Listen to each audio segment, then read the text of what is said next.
অমরত্বের মহাকাব্যে যেন কোনো বিতর্ক না থাকে, আর তাই হয়তো ফুটবল ঈশ্বর চেয়েছিলেন মেসির বিশ্বকাপের 17 নম্বর গোলটা পেনাল্টি থেকে না আসুক। নিন্দুকেরা যে সবসময় ওত পেতে থাকে লিটল ম্যাজিশিয়ানের প্রতিটা অর্জনে কলঙ্কের কালিমা লেপনের জন্য, তাদের মুখে ছাই দিয়ে ম্যাচের 38 মিনিটে স্বর্গ সোপানে আরোহণ সর্বকালের সেরা ফুটবলারের।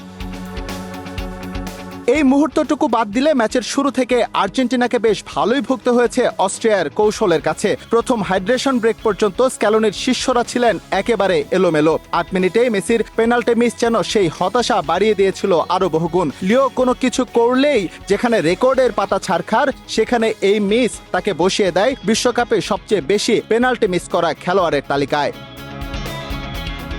পানিপানের ছোট্ট একটা বিরতি যেন বদলে দেয় সব। এটিএনটির শীতাতপ নিয়ন্ত্রিত বদ্ধ স্টেডিয়াম মেসি মার্তিনেজদের তৃষ্ণা কাতর করেছিল কিনা কে জানে, কিন্তু গলা ভেজানোর পর আর্জেন্টিনার ধূসর পারফরমেন্সে প্রাণের সঞ্চার হয়েছে ঠিক। 32 মিনিটে গোলের খুব কাছে চলে গিয়েছিলেন লিও। সে যাত্রায় অস্ট্রিয়া ডিফেন্ডার বাধা না হয়ে দাঁড়ালে মহাকাব্যের প্রথম লাইনটা লেখা হতো তখনই।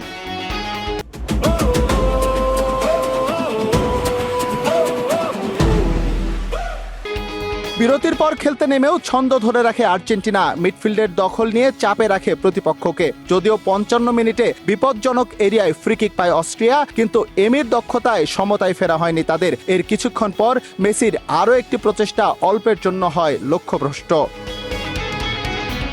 73 মিনিটে নিকো গঞ্জালেসের অসাধারণ একটি হেড চলে যায় সাইড পোস্টের বাইরে দিয়ে। 86 মিনিটে আরও একটি সুযোগ নষ্ট করে আর্জেন্টিনা, কিন্তু ভুল করেননি মেসি। ম্যাচের যোগ করার সময়ে দুর্দান্ত এক গোলে আলবিসেলেস্তের জয় নিশ্চিত করেন লিটল ম্যাজিশিয়ান। আরও একবার, কিন্তু এটা নিশ্চিত তা শেষবার নয়। কোথায় থামবেন লিওনেল মেসি, এই প্রশ্নের জবাব নেই কারো কাছে। রেকর্ডের পাতা চুরমার করে নিদারুণ এক মহাকাব্যে সর্বকালের সেরা ফুটবলার আর্জেন্টিনাকে তুলে নিলেন এবারের বিশ্বকাপের নকআউট পর্বে। এটিএনটি স্টেডিয়ামের সামনে থেকে এস এম ইকবাল, সময় সংবাদ, যুক্তরাষ্ট্র।